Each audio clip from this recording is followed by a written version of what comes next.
Gideklara na nga santo sa simbahang Romano Katoliko silang Pope John Paul II o Pope John XXIII niadtong Domingo. Tibok buwan sa Mayo sab makita sa Cathedral Museum of Cebu ang exhibit sa mga relics ni St. John Paul II. Madin sabang tuginlimi. Dungan sa kasaulugan sa kanonisasyon dito sa Vatican nilang St. John Paul II ug St. John XXIII, duna sa gipahigayong misa sa Cebu Metropolitan Cathedral. Mapasalamaton ang mga Sugboanon sa hintik nga pagkasanto sa duha ka Santo Papa, ilabi na ni Pope John Paul II nga nakataak dinhi sa Sugbo.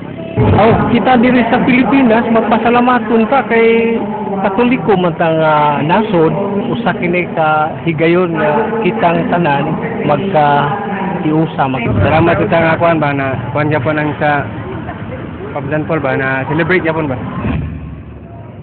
Ni adtong Sabado, formal nga gibuksan ang exhibit sa mga relics ni St. John Paul II sa the Cathedral Museum of Cebu. Kini ang Papal Chasuble nga gisulob niya sa Manila Metropolitan Cathedral atol sa iyang pagbisita ni atong February 17, 1981 ug kining Papal Chair nga ginama sa Nara nga mo'y iyang gilingkuran atol sa Holy Mass for Families sa Kanhilahog Airport nga nahimo ng Cebu IT Park karon.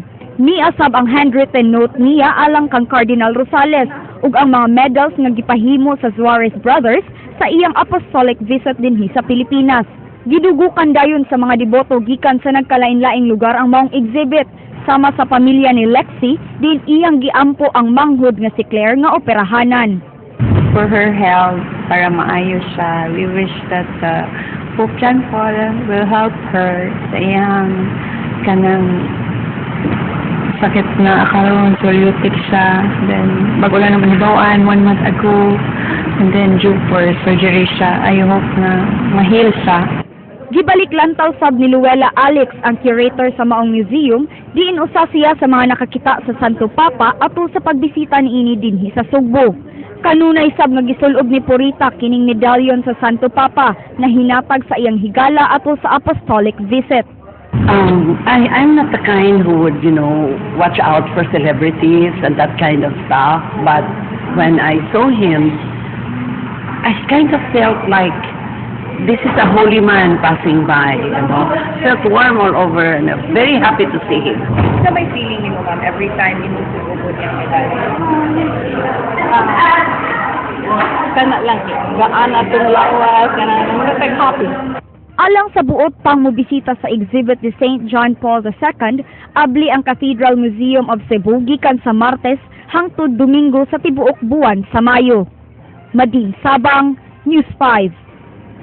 Na mauli na karong hapon ang mga kadete sa Philippine Military Academy nga may bisita sa Sugbo alang sa ilang Southern Cruise 2014. Doon sila gipasundayag na makalingaw nga silent drill. Jinky Bargio, Suginlimi. Para ma-receive me on last Siya si Miriam Libong Cogon, lumad nga taga-barangay Singsing sa lungsod sa Balamban, kinsalakip sa 195 ka mga kadete sa PMA Class 2017 nga niakaron sa Sugbo alang sa Southern Cruise 2014 program sa Philippine Military Academy. Si Miriam, doon na pay laing 5 ka kaubang Sugboanon, kinsa nangandoy nga makalambos sa PMA. Ako ma'am kanang nagkatabang di ko sa una. Oo. Since katong pag-college na ako, nagkatabang ko for 3 years. Luckily, I highly praise God kasi nakapasa ko atong nga exam. Tapos jud pero ma-enjoy ra man mo kay dili para time to time na may mga buhaton niya. Para may mga exercise, okay ra pud kay bro. Mo physically fit po ka. Ang second year PMA cadets miabot isip kabahin sa ilang pagpalapad sa recruitment. Nalingaw ang mga nananaw sa silent drill nga ilang gipahigayon sa Cebu City Sports Center niadtong Lunes sa buntag.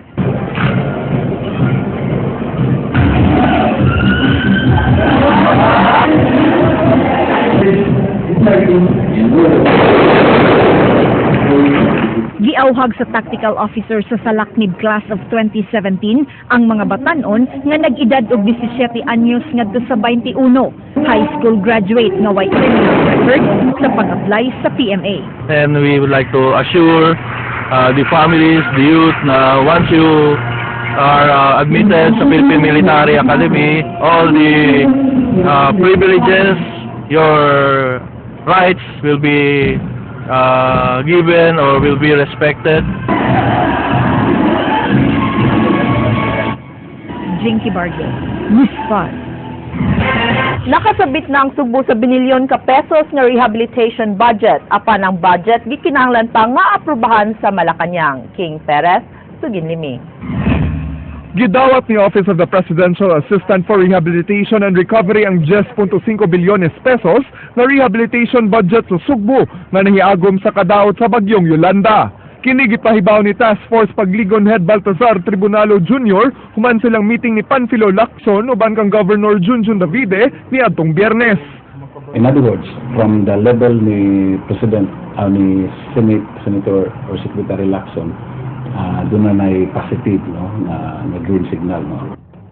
Apan kinahanglan pa kini ipresentar sa presidente aron maaprubahan. Tinguha ni tribunalo nga mahinabi si Presidente Noynoy Aquino sunod buwan. Ang budget moagi pausab sa cabinet clusters nga gitahasan sa mga rehabilitation programs.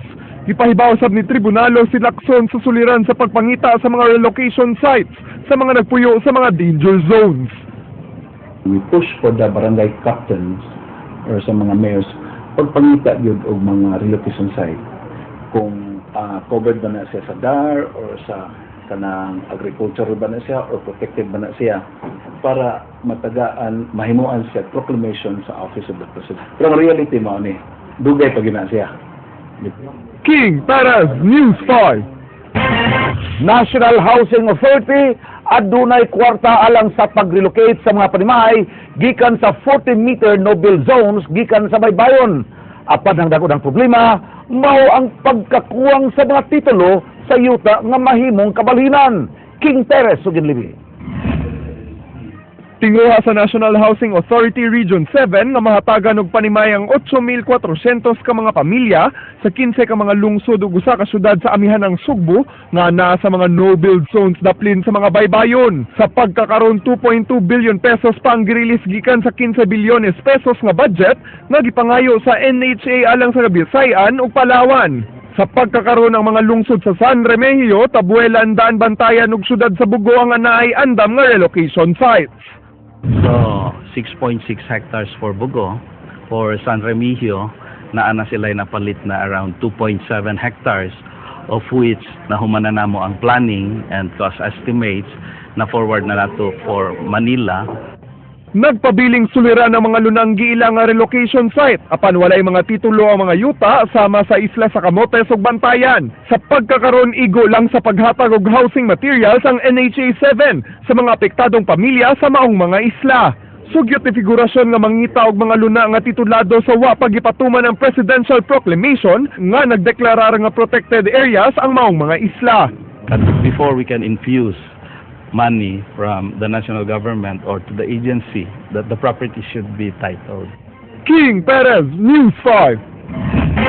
Upaw kadto naglangkob sa atong mga balita sa Aksyon Bisaya karong adlaw Martes, Abril 29, tuig 2014. Kini si Frank Malilong Jr. Mga istorya ng ilang kutob sa paghatod sa impormasyon. Musunod ng Action Prime. Daghang salamat. Ako si Georgia Herrera. Tungod kalabaw pa sa balita, Aksyon!